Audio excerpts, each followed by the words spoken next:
Nadatnan ko si Natalia sa loob ng opisina nito. Halata sa mga mata niya na nag-iyak ito. Buong akala ko ay dahil sa kaso sa pagitan nila ni Tintin. Isinukbit nito ang bag at mukhang paalis na. May pupuntahan ka? Tanong ko sa kanya. Tumago ito at pumatak ang mga luha. May inaasikaso lang akong mga papel. Kailangan kong umalis. Lily's mother passed away yesterday, malungkot na anito. Hindi agad ako nakapagsalita. Nabalitaan ko nga pala ang tungkol sa pagkamatay ng ina nito, ngunit nakalimutan ko na dahil sa pag-aalala kay Tintin. Paano ko siya kukumprontahin kung nagluluksa ito? Tumikim muna ako bago nagsalita.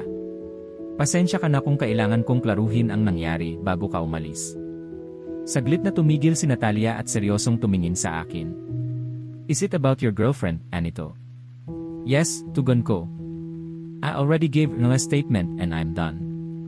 Sa kaso niya, baka magkaroon lang siya ng few days suspension dahil sa hindi niya pagsunod sa protocol lalo na't hindi na magsasampa ng kaso si Mrs. Almazan. Both Nurse Martha and the patient herself are claiming that you ordered the wrong dosage. Ligtas ka man sa disciplinary action, you will end up with a bad reputation among our colleagues because of your denial. Kahit paanong galing mo, walang gugustuhin na makatrabaho ang doktor na nang iwan ng katrabaho sa ere, mailigtas lang ang sarili. Lahat ng achievements na ipinagmamalaki mo kukwestiyonin lang ng lahat. Huwag ka nang magtaka kung pagdudahan din nila kung ilang katrabaho mo na ang nag-sacrifice para lang marating niyang pwestong kinalalagyan mo ngayon, dire-diretso kung saan. Nakita kong natigilan ito sa mga sinabi ko. Nakaidra. Subido pa rin ang statement mo kaya hindi pa yun official. Hindi pa nagko-conduct ng investigation ang administrative office, at kapag nasimulan na yun, kakalat na ang incident sa buong hospital. Sinadya mo bang maling dosage ang ibigay sa pasyente para lang pahirapan ang girlfriend ko? Are you that desperate? Nakita ko na ang matayog na aura ni Natalia ay unti-unting napalitan ng matinding pag-aalala. Umiling ito at mabilis na pumatak ang migaluha. I swear, I never intend harm to any of early patients. I'm a doctor, my job is to save lives. Anitong gumagaralgal na ang boses. Bago ako magpunta sa silid ni Mrs. Almazan, nakatanggap ako ng tawag na namatay si Mommy. Hindi na siguro dapat akong nagtrabaho pa dahil wala ako sa sarili kahapon, kaya siguro maling dosage ang nasabi ko. Noong questyuhin ni Christina ang order ko, yun na aminin ko that I snap at her, pero hindi ko intensyon na saktan ang pasyente ko. I love in my profession. If it had been different nurse questioning me yesterday, I would have definitely listened, but it was Christina. Kaya hindi na ako nakapag-isip ng tuwid. I'm so insecure of her because of you, tuloy-tuloy na salaysay nito. Natalia, I don't think you're in love with me. Pride lang yang nararamdaman mo dahil hindi mo lang matanggap na ayaw ko nang makipagbalikan sa'yo. You think so highly of yourself na akala mo makukuha mo lahat ng gusto mo. You're too proud to admit that you can't always get what you want. Pansin ko ang paglikot ng mga mata ni Natalia na mukhang tinamaan sa mga sinabi ko. Look at you, ibinababa mo yung sarili mo, for what? Ni hindi nga nag-effort yung girlfriend ko na patulan ka. Hindi siya lumalaban pero hindi mo pa rin siya matalo. Lahat na ginawa mo para lang makipagkumpetensya sa kanya, pero sa huli sarili mo lang ang sinisira mo. Tuluyan nang pumatak ang mga luha ni Natalia na kanina pa nito pinipigilan. Malamang ay nagising ito nang sa mismong bibig ko na nagmula ang katotohanang pilit niyang itinatanggi. Ang babaeng sobrang taas ng tingin sa sarili ay hindi ko na makita ngayon. Para siyang bumalik sa realisasyon na nakaapak din ang mga paa niya sa lupa kagaya naming nasa paligid niya. Too bad that she had to hear those harsh words from me to realize it. I'm sorry, Anito. Ramdam ko sa iyak niya ang halo-halong emosyon. Bukod sa problema dito sa hospital ay sinabayan pa yun ng pagkawala ng kanyang ina. Ni Katiting ay wala na talaga akong mararamdamang pagmamahal para dito. Bilang katrabaho at dating kaibigan ay nakaramdam naman ako ng awa para dito. Nilapitan ko siya at tinapik sa balikat upang iparating ang aking simpatsya sa pagkawala ng ina nito. I'm sorry for your loss, mahina kong sambit. Bigla niya akong niyakap ng mahigpit at saka ito humagulhol. Nais ko sanang kumawala ngunit hindi ko magawa. Paano ko gagawin yun sa taong nagluluksa? Kahit sinong nasa harapan ko ngayon at ganito ang itsura ay hindi ko basta matatalikuran. Being a doctor, I've encountered countless moments of pain due to loss and death, and all I can do is provide comfort kagaya ngayon.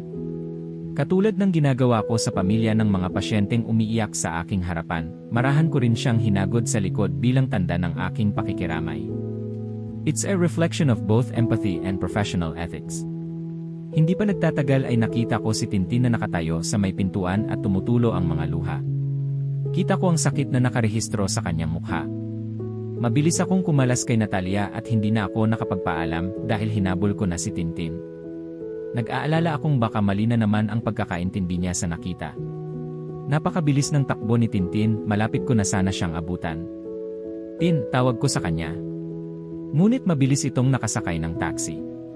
Hinabol ko pa yun ngunit tuluyan nang nakalayo ang sasakyan. Napasuklay ako ng buhok nang itigil ko ang pagtakbo habang habol ang aking hininga. Dinukot ko ang aking bulsa upang kunin ang cellphone ngunit wala ito. Naalala ko, iniwan ko ito sa opisina bago ko operahan ang isang pasyente.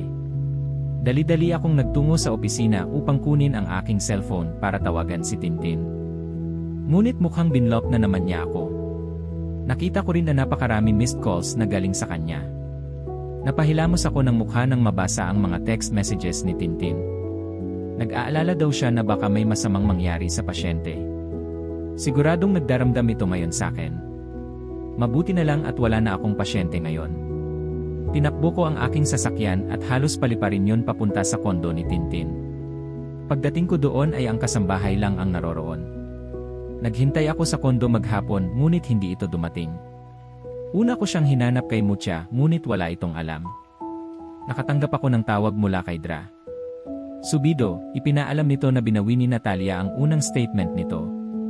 Inamin na rin niya sa wakas na siya ang nagbigay ng maling order ng gamot kay Tintin. Mukhang tama ang hinala ko na 3-day suspension ang ibinabang hatol kay Tintin, kahit pa may statement na ni Natalia. Ang suspension na yun ay dahil sa hindi niya pagsunod sa protocol ng hospital.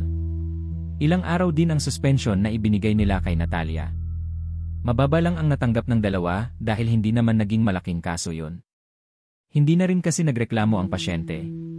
Nalaman ko rin na nag-resign na si Natalia, ngunit dahil sa nauna ang pagbaba ng desisyon ng admin sa kaso ni Mrs. Almazan, ay nasa record na ito ni Natalia bilang doktor.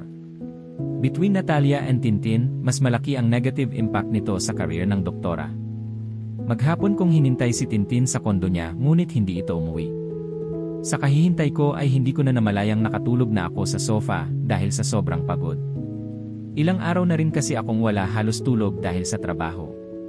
Dahil binlock niya ako ay sinubukan kong muling tawagan si Tintin gamit ang landline nitong condo unit. Busy ang number nito, siguro ay may kausap ito ng mga oras na yon. Nang makaisang minuto ay muli ko nang tinawagan ang kanyang numero, ngunit busy pa rin ito. Hindi kaya nagpunta siya sa bahay ni Mucha. Tinawagan ko muna ang number ni Mucha ngunit busy rin ito.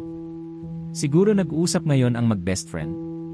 Maya-maya pa ang nakatanggap ako ng text message sa cellphone ko. Napakislot ako nang mabasang mula ito kay Tintin. Finally nag-message na din siya. From Anna Love. Break na tayo. Ayoko nang makita yung pagmumukha mo. Natuliro ako at dali-daling tinawagan ang number niya ngunit block na naman ako. Siguradong kahit anong tawag ang gawin ko ay hindi nito sasagutin kaya tinawagan ko na lang ang number ni Mucha. Sinagot naman yun agad. Ano na lover boy, sarkastikong bungad ni Mucha. Nasa bahay niyo ba si Tintin? Secret, anito? Mucha, please. Nasaan si Tintin? Secret niya, anito at basta na lang pinatay ang tawag. Napapikit ako sa panggigigil kay Mucha, kahit kailan napaka. Namalayan ko na lang ang sarili kong nagdadrive patungo sa bahay ng aking kapatid. Grabe ka namang makapag-doorbell, reklamo ni Mucha. Kasambahay ng mga ito ang nagbukas at kasunod nito si Mucha.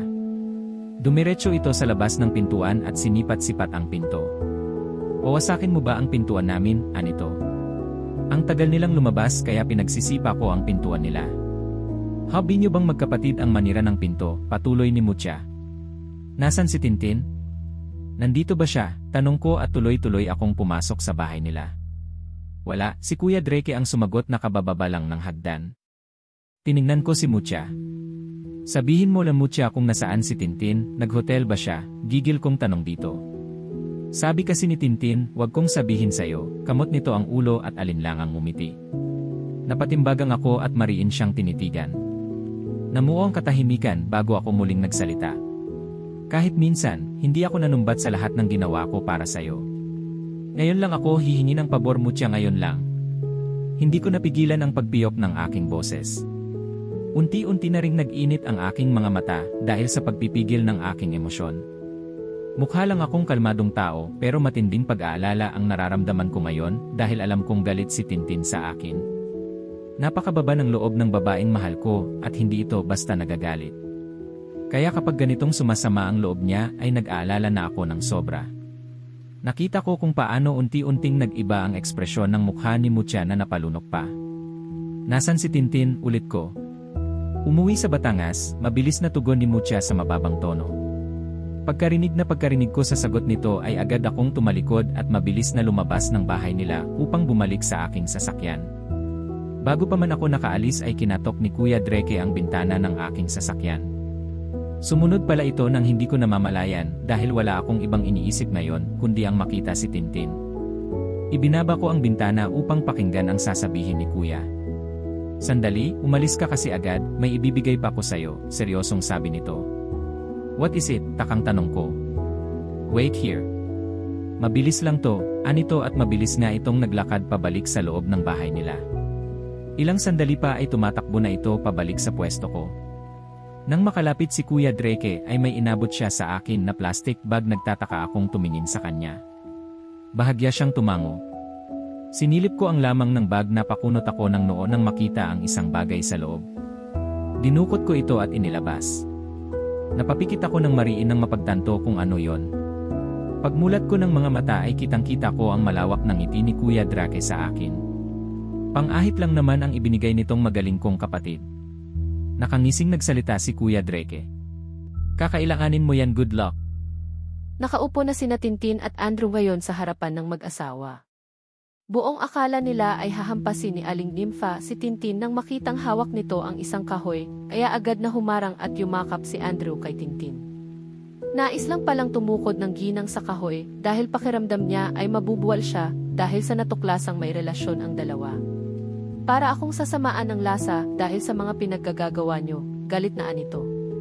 If I know, gusto nyo laang magyakapan ni Kuya Andrew. Para-paraan pa sulsol pa ni Gigi. Hindi pinansin ni Tintin ang kapatid na kanina pa siya inaasar. Bakit gaho kayo nagagalit na Matanda na naman ako, may trabaho na nga ako Nagbabayad na kaya ako ng tax, lakas loob na binigkas ni Tintin pero sa mababang tono. Pinandilatan lang ito ng kanyang ina. Hindi yan ang ikinagagalit ko. Si Andrew na nga yung nabingwit mo, magrereklamo pag ako, ani Aling Nympha. Araw-araw tayong nag-uusap, araw-araw din kitang tinatanong kung may boyfriend ka na. Anong sabi mo? Wala, patuloy nito. Wala namang maisagot ni Tintin dahil guilty ito.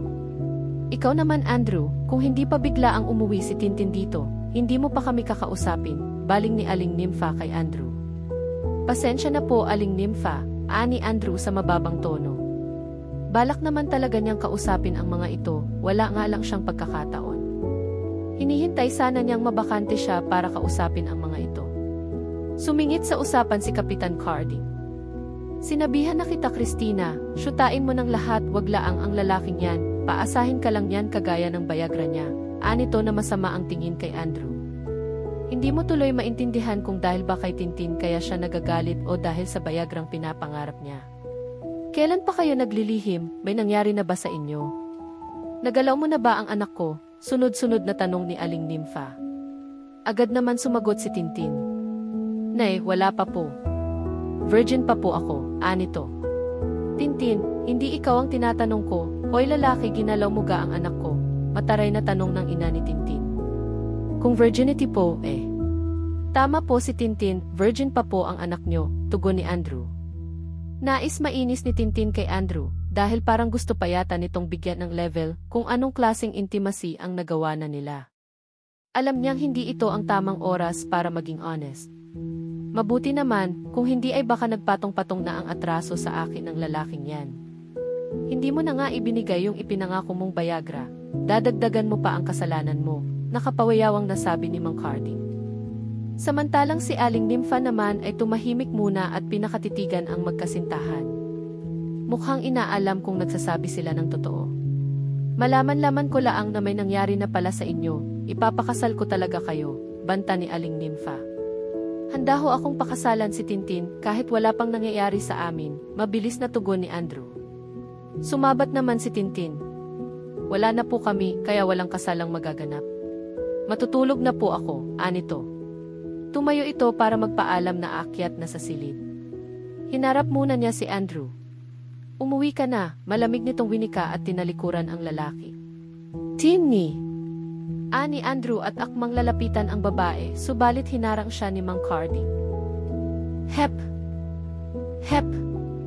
Huwag mong lalapitan ang anak ko.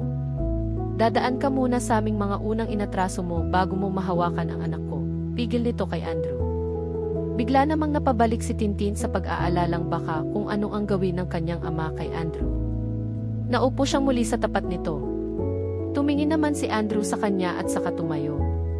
Nilingon ng binata si Aling Nympha at saka sumersyoso ang mukha.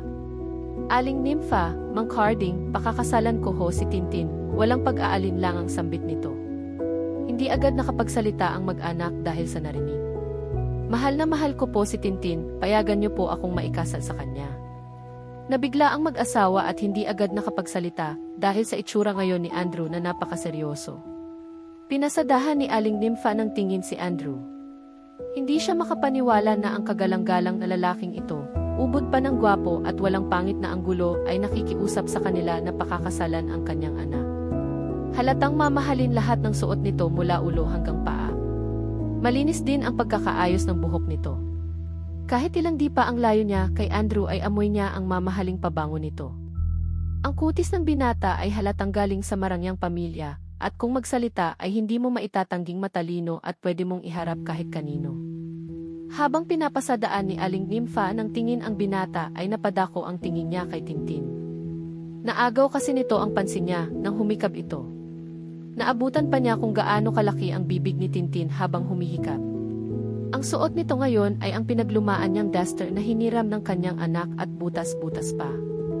Napangiwi pa si Aling Nympha ng kamuti ni Tintin ang magulong buhok na hindi pa sinusuklay mula ng magising. Mapakla ang mukhang tiningnan muli ni Aling Nympha si Andrew. Sigurado kagang gusto mo talaga ang anak ko, dudang tanong ni kay Andrew. Nang tingnan niya si Andrew ay sinalubong nito ang kanyang mata na tila nais ipakita ang sinseridad sa sasabihin. Mahal na mahal ko po, sagot ni Andrew at tumingin pa kay Tintin. Nakita ni Aling Nympha kung paano nagsalubong ang tingin ni na Andrew at Tintin.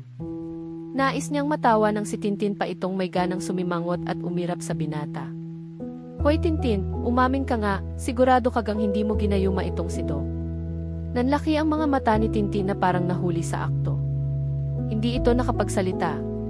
Carding, tumawag ka nga bukas ng albularyo at patingnan natin aring si Andrew, baka. Nay naman, nakaka-offend ka ha. Hindi ka pwedeng nagandahan laang siya sakin, protesta ni Tintin. Hindi siya pinansin ng ina, sa halip ay si Andrew ang binalingan. Wala naman akong tutol sa'yo Andrew, ang tanong ayos lang ga sa mga magulang mo, tanong ni Aling Nympha. Wala pong problema sa kanila. Gustong-gusto nga po nila sila Tintin, ani Andrew. Ikaw, talagang sigurado ka, paniniguro ng ginang. Tumango naman ang binata. Doon na sumingit si Tintin. Ako, hindi niyo ba tatanungin kung gusto ko? Paano kung ayaw ko, singit ni Tintin. Huwag ka nang mag-inarte dyan, pasalamat ka nga at nagustuhan ka ni Andrew, asik ni Aling Nympha sa anak. Tumawa ng malakas si Gigi nang hindi na makatiis. Choosy pa si ate, akala mo naman kagandahan. Anito na patuloy sa pagtawa. Binato ni Tintin ng matalim na tingin ang kapatid. Andrew, talaga bang gusto mong pakasalan ang anak ko? Wala bang siray ang mga mata mo?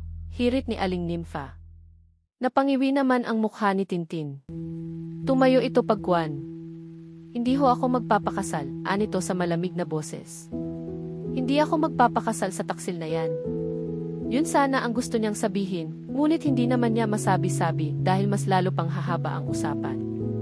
Lalagpasan niya si Andrew ngunit pinigilan siya nito sa braso. Tin, mag-usap naman tayo. Mahal na mahal kita.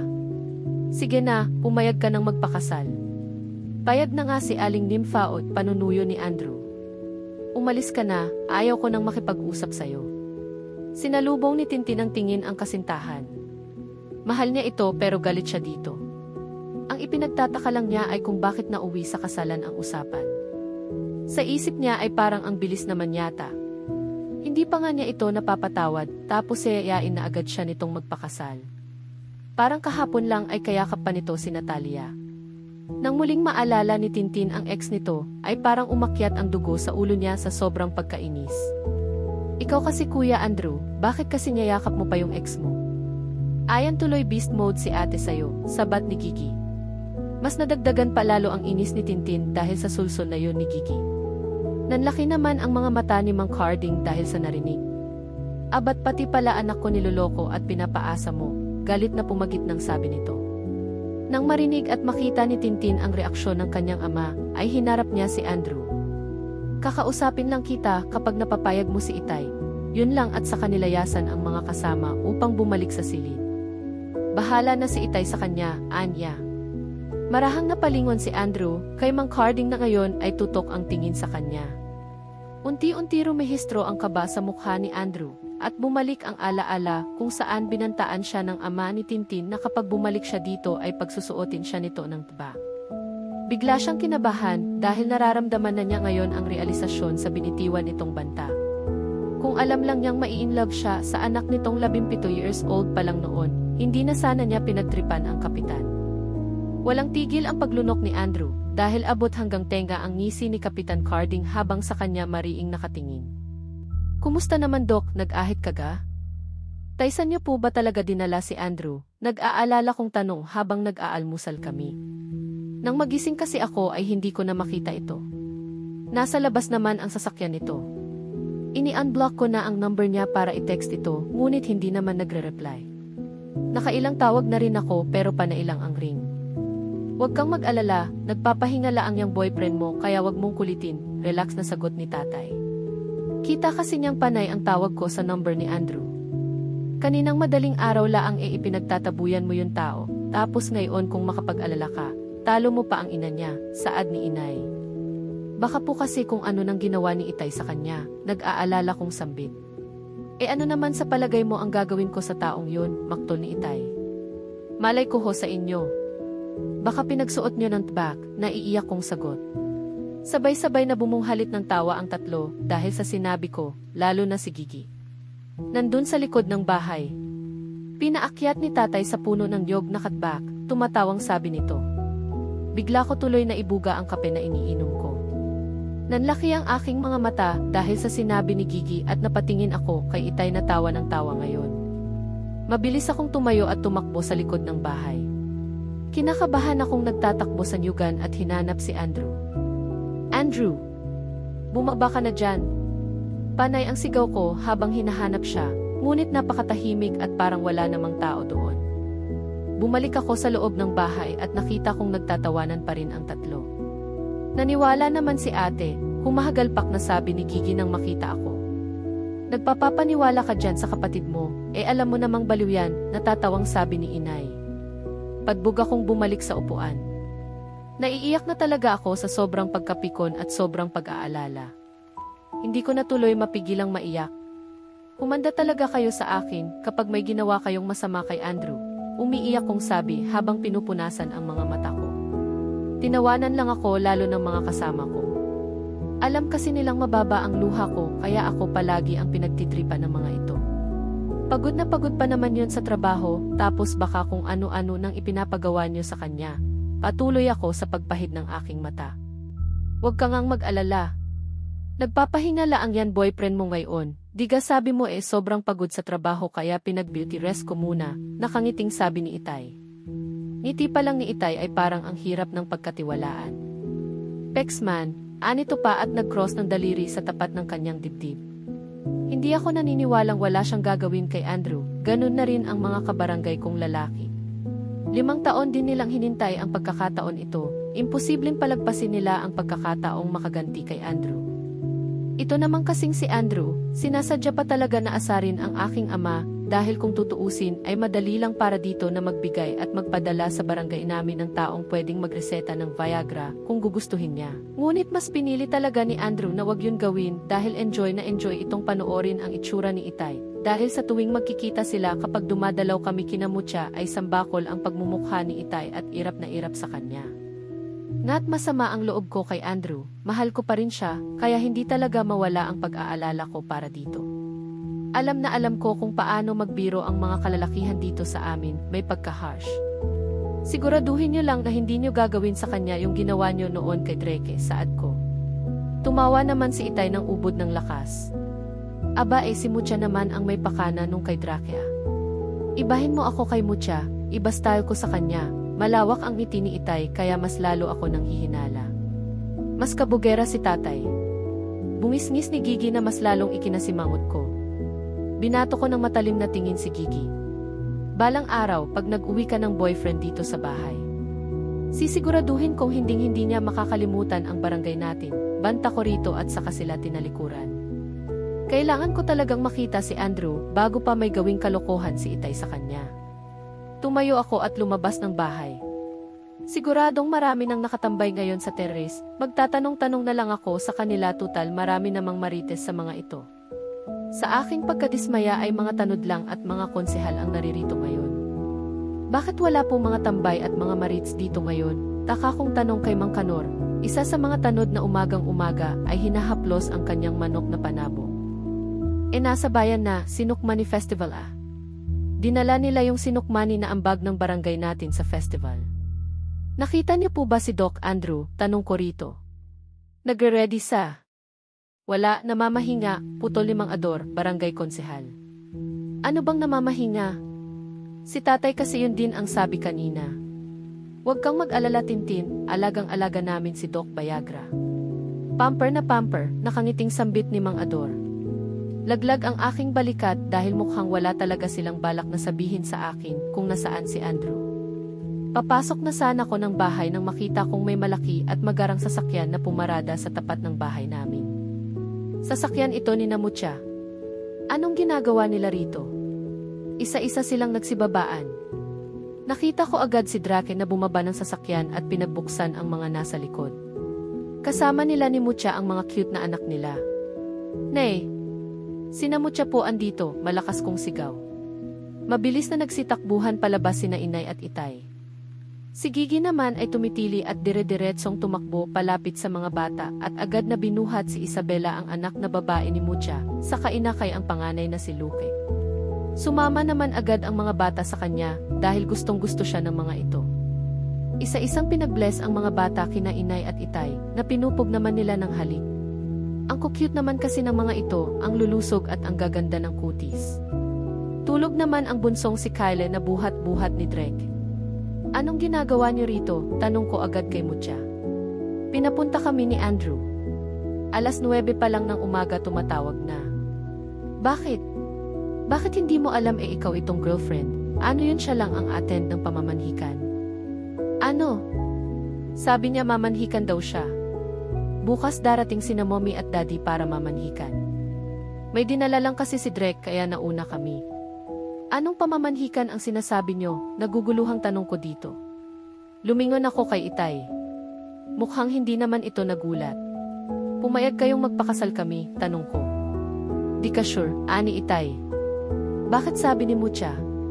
Depende kung magagawa niya ang kasunduan namin, ani Itay. Ano pong kasunduan? Taka kong tanong. Malalaman mo mamaya. Ano nga po yun? Baka pinilit niyong gumawa yun ng kung anong kalokohan, pangulit ko sa kanya. Bakit naman ako mamimilit, siya nga itong nanunuyo. Lahat ng gagawin niya, kagustuhan niya. Saka may pagpipilian naman siya, sa laysay ni Itay. Basta ang sabi niya, may isang salita daw siya, anito pa at nagkibit balikat. Iniwan ako nito at nakipagkulitan na lang sa mga anak ni Mucha na nagsisitakbuhan sa terrace. Hinila ko si Mucha sa sulok para magkasarilinan kami. Alam mo ba kung anong ginawa ni Itay kay Andrew? Tanong ko agad sa kanya. Nagkibit balikat ito. Hindi, palagay mo ba sasabihin niya sa akin, natatawang anito? Mukhang okay naman si Andrew, kasi siya pa nga itong tumawag kay Drake. Kanina lang magkausap sila. Tinatanong kung nasaan na kami. Nakailang text at tawag na ako sa kanya pero hindi niya sinasagot, nag-aalala kong sabi. Hayaan mo na yun, mukhang okay naman siya nung marinig ko ang boses niya, ani Mucha. Kahit paano ay gumaan ang pakiramdam ko sa sinabi ni Mucha, nagtataka pa rin ako kung bakit hindi niya sinasagot ang mga text at tawag ko. Akala ko ba hindi kanya madaling masusuyo, sarkastis kong tanong ni Mucha na maihalong panunukso. Lumabi ako at umiba ng tingin. Pinagtawanan ako ni Mucha sa naging reaksyon ko. Maghapon na ang lumipas ay wala pa rin akong naririnig mula kay Andrew. Nagsawa na rin akong magtanong dahil wala namang akong nakukuhang matinong sagot. Maging si Inay kasi ay wala rin alam. Alas 5 pa lang ay pinaghahanda na kami ni Inay para daw magtungo sa bayan. Hindi pa kasi tapos ang festival. Pupunta daw kami dun. Pagbaba ko ay nakita kong naghihintay ang mag-asawang Drake at Mucha. Sasama kayo, tanong ko agad sa mga ito. Si Drake lang, magpapaiwan ako, hindi ko pwedeng iwan ang mga bata sa gabi, tugon ni Mucha. Ipinaayos ni Mucha ang dati nitong bahay na ngayon ay napakalaki na, para tuwing dadalaw sila ay doon sila mamamalagi ng kanyang pamilya. May mga kasamang yaya din sina Mucha tuwing umuwi ng probinsya. Dahil prominenteng pamilya ang mga Rufino ay hindi pwedeng walang kasamang mga bodyguards ang mga ito tuwing kasama ang mga bata. Yun ang utos ni Don Antonio. Sumakay kami sa sasakyan ni Drake. Hindi na nito pinasama ang driver nila at ito na rin ang nag-drive papuntang bayan. Medyo madilim na pero hanggang ngayon ay wala pa rin akong naririnig mula kay Andrew. Sinubukan kong tawagan muli ang number niya, ngunit nagri-ring lang ito. Ilang sandali pa ay may na-received akong text message. Biglang lumukso ang aking puso nang makita ang text message ni Andrew. From Enva Love. I love you, Tintin. Huwag ka na sanang magalit, I'll explain everything later. Lahat gagawin ko para patunayan sa lahat na mahal kita. Don't worry, okay lang ako. Aayusin ko lang atraso ko sa tatay mo. Gabi na, matulog ka na. Huwag ka nang lumabas ng bahay, okay? I love you. Agad ko siyang tinawagan ngunit hindi naman niya ito sinagot. Ano ba naman kasi ang nangyayari sa kanya? Tara na ate, boses ni Gigi kaya naputol ang iniisip ko. Hindi ko na namalayang huminto na pala ang sasakyan at nasa kabayanan na kami ng Rosario. Nang bumaba kami ay natanaw ko ang plaza. Maraming tao at hindi na ako nagtataka, festival ngayon at maraming ganap dito. Nasa hindi kalayuan ang peryahan dahil natatanaw ko ang Ferris wheel sa malayo. Puno ng tao ang night market at napakarami ding nagtitinda sa sidewalk. Kita ko ang excitement sa mukha ni Gigi habang hila-hila niya ako. Kasabay namin si Inay. Nasa likod naman namin si Itay at Drake na magkausap. Sumunod na lang ako kung saan ako dalhin ni Gigi. Huminto kami sa gitna na plaza kung saan nakatayo ang entablado. Mukhang meron programa dahil napakarami ng taong nag-aabang. San ba talaga tayo pupunta? Taka kong tanong kay Gigi.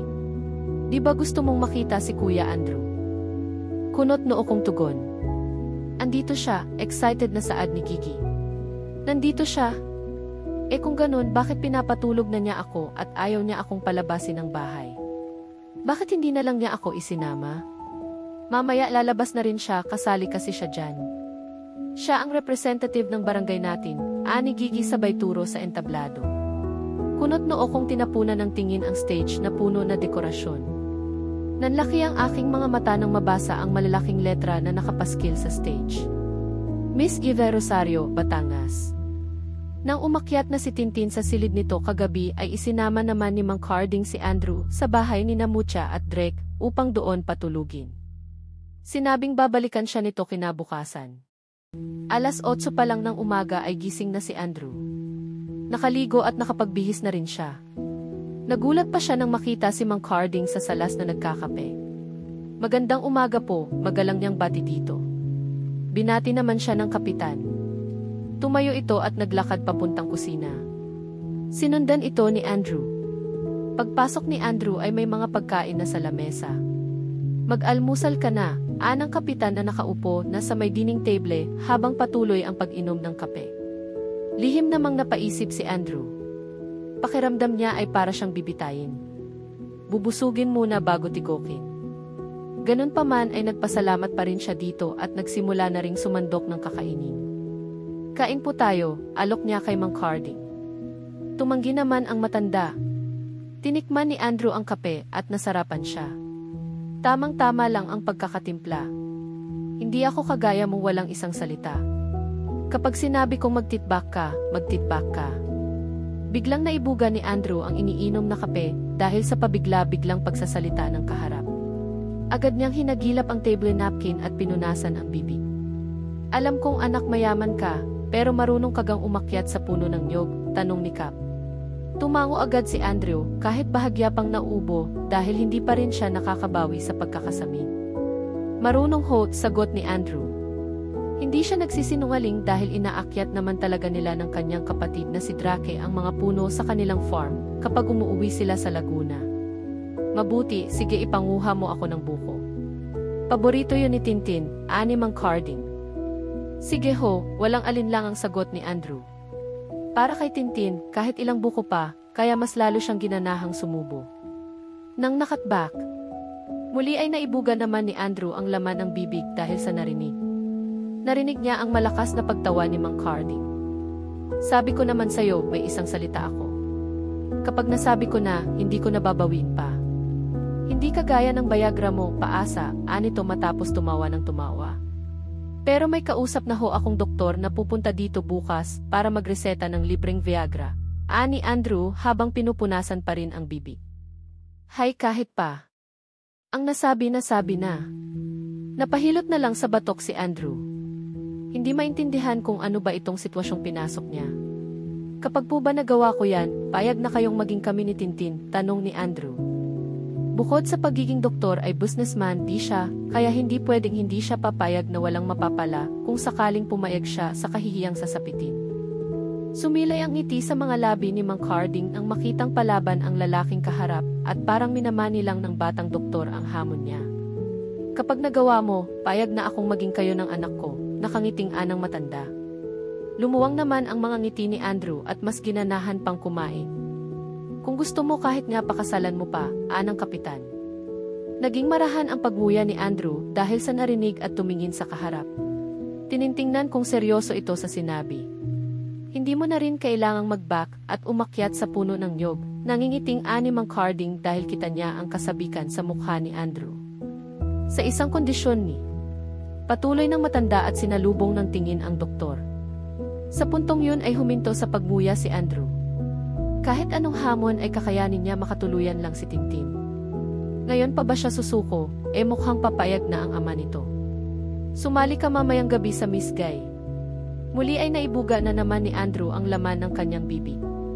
Nalalaki ang aking mga mata nang muling binasa ang nakasulat sa stage. Miss Guy talaga ang nakasulat dun. Nilingon ko si Gigi na ngayon ay excited na nakaabang sa stage. Sunod kong nilingon si tatay na nagpipigil ng tawa at pasulyap-sulyap pa sa akin. Nahagip din ang aking mga mata si Drake. Bagsak ang panga nito habang namimilog ang mga mata. Tay, sabihin nyo, nagbibiro la ang aring si Gigi, diga, tanong ko at umaasang tama ako. Huwag kang mag-alala, gusto rin naman ni Andrew. Anong gusto? Napilitan lang yan, asik ko. Dali-dali akong lumakad papalapit ng stage para puntahan at hanapin si Andrew upang hilahin ito para wag na niyang ituloy ang pagsali. Ngunit hindi pa ako masyadong nakakalayo sa pwesto ni Naitay ay nagsalita na ang host para simulan na ang programa.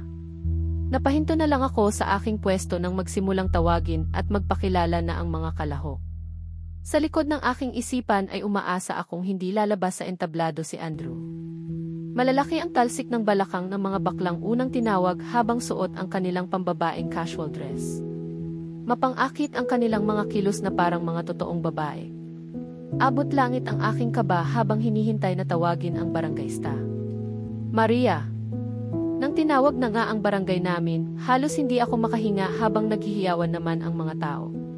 Walang magkasyang sandals kaya pinag-sneakers na laang siya. Bulong ni Gigi na nakalapit na pala sa akin.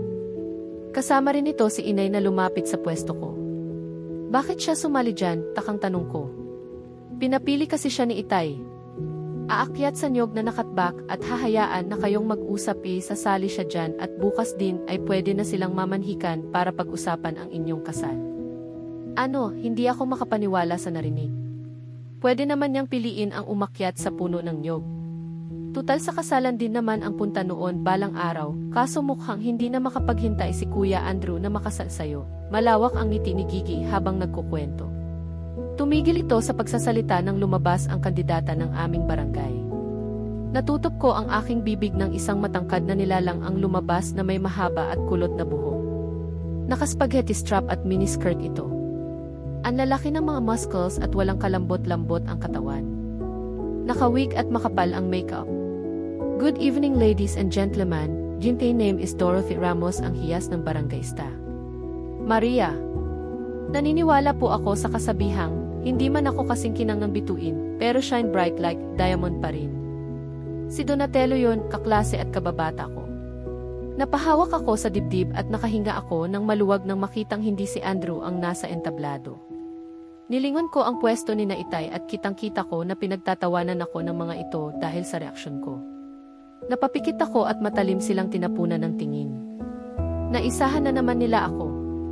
Nasaan si Andrew? Inis na tanong ko sa mga ito.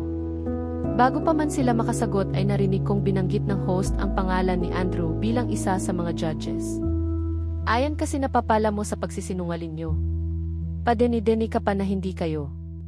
So, anong pakiramdam ng niloloko? Ani Gigi na malawak ang pagkakangiti. Sumimangot ako at inirapan ko siya. Mukhang ginagantihan lang talaga ako ni Naitay dahil sa paglilihim namin ni Andrew. Ganun pa man ay nagpapasalamat talaga ako na hindi si Andrew ang nasa stage ngayon. Puwera biro ate, tinanggap talaga ni Kuya Andrew ang hamon ni Itay. Siya dapat ang sasalang dyan. Kunot noo akong tumingin kay inay na ngayon ay nakangiti sa akin. Hindi ko akalaing papatusin niya talaga ang hamon ng Itay mo. Maghapon na yang nakaredy para sumali. Sinusubukan lang naman siya ng Itay mo, pero ang totoo, inimbita siya ni Mayor na mag-judge nang malamang narito siya ngayon, si inay na ang nagpaliwanag kaya naniniwala ako. Sayang, hindi ko tuloy makikitang mag-swimsuit si Kuya Andrew, nakabungisngis na sabi ni Tintin. Kaya siguro pinapatulog na ako ni Andrew, dahil buong akala niya ay kasali talaga siya, at ayaw niyang makikita ko siya sa ganung itsura. Nagpatuloy pa ang programa hanggang sa tawagin na ang mga nanalo. Walang titulong na sungkit ang barangay namin. Kahit runner-up man lang wala. Boo! Buo, malakas na sigaw ni Gigi. Panay pa ang sigaw niya na luto raw ang resulta ng contest. Luto! Gigil na sabi ni Gigi at hindi maipinta ang mukha. Nakikipagsagutan pa ito sa mga kabataan mula sa kabilang barangay na nanalo. Hindi kaya ampon lang ako at si Mucha talaga ang kapatid nito. Kung hindi pa kasi siya inawat ni inay ay baka napaaway na ito. May ilang minuto rin kaming naghintay sa pagdating ni Andrew dahil tapos na ang programa. Nakakauhaw kaya nagpaalam muna ako na bibili ng mainom. Bumili ako ng 6 na bote ng mineral water para sa aming lahat. Pagbalik ko sa aming pwesto ay natanaw ko si Andrew na papalapit sa pwesto ni Naitay. Nakita ko kung paano niya sinalubong ng tingin si Itay na may ngiti sa sulok ng bibig, ganon din si Itay dito. At nang magkalapit ang dalawa ay tuluyan ng sumilay ang malawak na ngiti sa dalawa.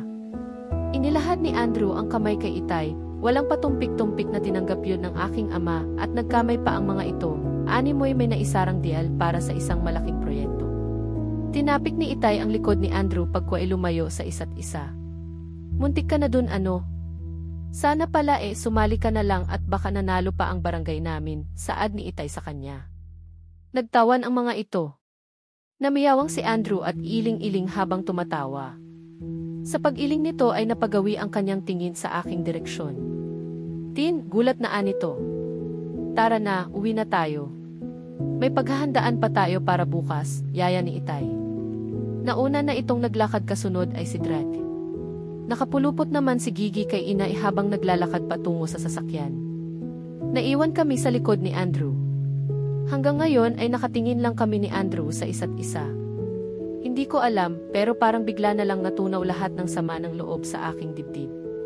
Ano ba kasi ang iniisip ko at nakuha ko pang magalit sa kanya? Bakit ko ba siya pinagdudahan, kahit kailan naman puro magaganda lang ang ipinakita niya sa akin? Sana naisip ko yung Andrew na kilala ko bago ako nagpadalos-dalos ng desisyon. Ang lalaking ito nasa kanya na halos ang lahat, isang pitik lang ng daliri niya ay makukuha niya kahit sinong babaeng magustuhan, pero heto siya gagawin ang lahat para sa akin, kahit pa magmukha siyang katawa-tawa sa lahat. Simulat sa pool ay wala siyang ibang ipinakita sa akin, kundi kabutihan, hindi niya deserve na basta-basta ko na lang siya husgahan. Nahiya tuloy akong bigla, ako ba ano bang pwede kong i-offer para sa kanya? Pagtitiwala lang ay hindi ko pa maibigay. Ako pa itong may ganang mag-inarte at magpabebe. Ngayon lang ako parang natauhan at yung lahat ng akusasyon ko, puro katang isip ko lang. Alam kong may dahilan lahat ng ginagawa ni Andrew. Ang sabi nga ni Mucha, meron itong sariling mundo at ang dapat ko lang gawin ay magtiwala sa kanya. Sorry, nahihiya kong sabi. Feeling ko tuloy ay di ko deserved ang mga effort niya. Sumilay ang ngiti sa mga labi ni Andrew, lumapit ito at kinulong ako sa mga bisig niya. Gumanti ako ng yakap at sumubsob sa kanyang dibdib, hinigpitan pa nitong lalo at naramdaman ko ang pagdampi ng kanyang labi sa aking buhok. I love you, bulong nito at ramdam na ramdam ko ang sinseridad. Napapikit ako dahil parang dinuduyan ang aking puso. Hay, napakaswerte ko talaga. Hoy, lovebirds, tara na, narinig kong sigaw ni Gigi. Kumalas kami ni Andrew sa isa't isa at nilingon sila. Pinapanood at hinihintay pala nila kaming dalawa. Nang makita ni Itay na nakuha na nila ang atensyon namin ni Andrew, ay nagpatuloy ito sa paglalakad. Tumingin kami ni Andrew sa isa't isa at sabay pang napangiti, dahil alam naming dalawa na wala na kaming dapat ipag-alala sa aking pamilya, na mukhang wala naman pala talagang balak kumontra. Hinawakan niya ang aking kamay at saka kami naglakad upang sumunod sa mga ito. Hawak kamay kami sa buong biyahe hanggang sa makauwi. Pagkatapos kaming ibaba ni Drake sa tapat ng bahay at sumibat na ito papunta sa bahay nila. Malayo pa lang ay kita at dinig ko na ang mga taong tila abala sa likod at harap ng bahay namin. Nakalayo na ang mga kasama namin, kami naman ni Andrew ay naiwan pa rin dito sa labas. Unang nagsalita si Andrew. Tin, yung nakita mo sa hospital. Hindi na kailangan, putol ko sa kanyang sasabihin. Alam kong nais nitong klaruhin ang nakita kong yakapan nila ni Natalia. Alam kong may dahilan ka sa lahat ng ginagawa mo. Pasensya ka na, nagselos agad ako. Gusto ko pa ring linawin sa'yo ang lahat, anito. Hindi na importante yan, saka na lang natin pag-usapan. Hindi ko rin alam na ikaw pala ang pupuntahan namin sa parke. Akala ko kakain lang kami ng sinukmani. Akala ko rin kasali ka talaga sa Miss Guy at sinisinok mong mani ang makikita ko. Naniningkit ang mga mata ni Andrew na tiningnan ako. Really, hindi makapaniwalang bibiruin ko siya ng ganun. Ngiti lang ang iginanti ko. Baka gusto mong kainin ko yung mani eh. Mabilis kong tinakpan ang bibig niya. Huwag kang maingay, saway ko sa kanya at saka ko inalis ang aking kamay sa kanyang bibig. Teka nga pala, nung akala mong kasali ka, nag-ahit ka ba?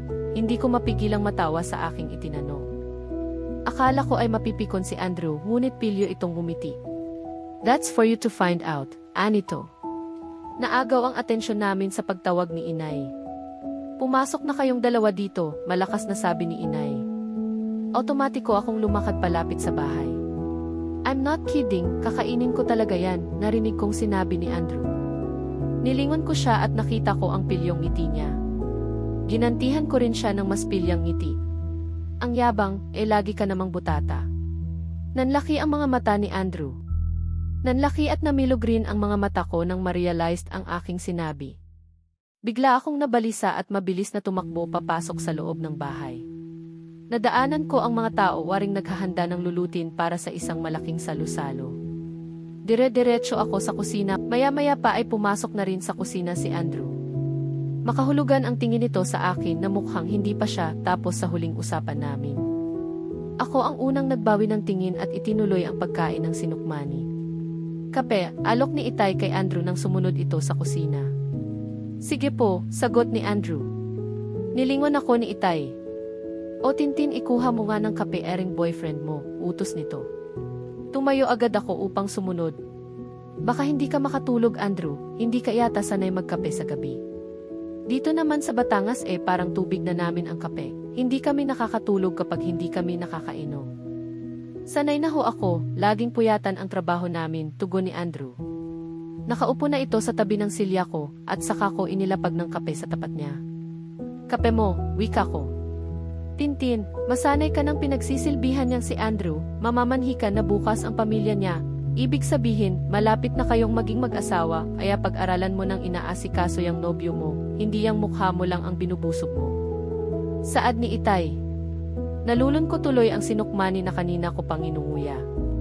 Tama si Itay, kung bakit kasi hindi ko agad naisip na aluki si Andrew samantalang panay ang kain ko. Sanay kasi ako na sarili ko lang ang aking iniintindi. So, simula ngayon pag-aaralan ko ng maging Mrs. Rufino. Lihim akong kinilig. Hindi ko tuloy mapigilang mapangiti. Nahinto ako sa pagngiti nang mapatingin ako kay Andrew na nakatingin sa akin, kaya bumalik ako sa pagkakaupo sa tabi nito. Gigi! Nasan ga ang batang yon? Narinig kong tinatawag ni Inay ang aking kapatid sa bailabas nito sa kusina. O siya ako ilalabas na rin para silipin ang mga nagkakatay ng baboy, ani tatay. Lumabas na rin ito kaya kaming dalawa na lang ngayon ni Andrew. Mabilis na idinikit ni Andrew ang kanyang inuupuan sa akin at kinabig agad ako sa biwa. Anong butata ang sinasabi mo kanina? Hintayin mo ako mamaya sa kwarto mo nang makita mo pati na batuta ko, mapang-akit na bulong nito sa tenga ko. Napapilig ang aking ulo dahil nakikiliti ako sa hininga niya. Kinikilig man ay itinulak ko siya. Binibiro ka lang tugon ko. Ayoko nang hinahamon ako, Miss Gay nga kinasa ko, ikaw pa kaya ang tanggihan ko, mahinang sabi ni Andrew. Napahampas pa ako sa kanyang braso nang dilaan nito ang tenga ko. Ano ka ba, baka may makakita, kinikilig na saway ko. Kita ko ang pilyong ngiti ni Andrew, dahil siguro halatang halata niya na kinikilig ako. Ngayon pa ba ako mag-inarte, dati-rati nga nagmamakaawa pa ako sa atensyon niya. Basta mamaya mag-ready ka, kakainin kita, mainit na bulong nito kaya napapilig na naman ako at hanggang tainga ang aking ngiti. Maraming tao, pag-aalala ko. Busy sila sa labas, sige na please, bulong nito. Tiningnan ko siya at kita ko sa mga mata nito ang pagnanasa, ganun na rin ang pagsusumamo. Sige na nga, pabebe kong sagot. Tumayo na ako, kailangan ko pang linisin ang aking sarili. Baka mamaya kainin niya ni Andrew ang peche ko, kaya dapat prepared. San ka pupunta? Tanong nito. Medyo nahiya naman akong sabihin ang binabalak ko. Baka sabihin niya masyado naman akong atat. Pinigilan niya ako sa aking kamay at tiningnan ako na tila nagtatanong kaya napilitan akong sumagot. Ang maliligo, namumula akong sumagot, halos hindi makatingin sa kanya. Sumilay na naman ang pilyong ngiti ni Andrew, sabay kagat ng ibabang labi. Basta hintayin mo ko, tiyempo lang ako. Anito habang hinahagod ang mga daliri ko, kaya nagtaasan ang mga balahibo ko sa braso. May kung anong kilabot akong naramdaman kaya medyo umatras ako. Sobra-sobrang kilig na talaga ito. Kailangan ko nang umalis at baka mangisay pa ako sa harapan niya. Sige, yun lang at mabilis akong naglakad papalayo. Nang nakatalikod na ako ay malaya at maluwang akong napangiti. Binilisan ako ang pagpasok sa aking kwarto at padapa akong tumalon sa aking kama. Doon ako nagpagulong-gulong, nagpapadyak at pigil na pigil ang tili sa sobrang kilig. Kulang na lang ay mangisay habang iniisip ang pwedeng mangyari mamaya. Nang mailabas ko ng lahat ang kilig sa aking katawan ay saka ako kumuha ng towel at malinis na damit saka nagtungo sa banyo sa ibaba. Lumang style ang bahay namin, mas matanda pa sa akin. Nung ipinatayo kasi ito ay hindi pa uso ang banyo sa itaas. Siniguro kong malinis at nasabon ko lahat ng kasingit-singitan. Ilang beses ko pang ang sinabon ng feminine wash ang perlas ng silanganan. Sa loob na rin ng banyo ako nagpatuyo at nagpalit ng damit dahil madadaanan ko ang salas. Minsan ay may mga tao sa terrace at baka matanaw pa ako. Nagmamadali akong bumalik sa silid, ngunit nakita ko si Andrew sa may pintuan ng salas at nakatingin sa akin, kaya napahinto ako. Malagkit ang tingin na ipinukol niya sa akin, napakagat naman ako ng labi, kaya mas lalo pang lumagkit ang tingin nito. Kimi akong gumiti sa kanya at saka nagpatuloy sa paglalakad pabalik sa itaas. Pagbukas ko ng pintuan ay nadatnan ko si Gigi na nakahiga sa kama. Bakit nandito ka? Tanong ko sa kanya. Sabi ni Inay sa kwarto ko raw matutulog si Kuya Andrew. Yung isang kwarto kasi ginawang bodega. Biglaan kasi ang pagdating nyo kaya hindi agad nalinisan, paliwanag ni Gigi.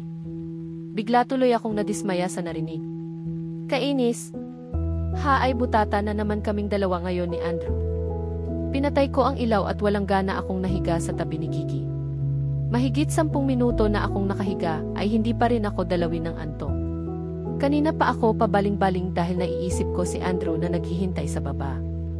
Ite-text ko na lang siya na wag na akong hintayin dahil kasama ko si Gigi, pero biglang nagsalita ang kapatid ko. Ano ba ate, ang likot mo, asik nito.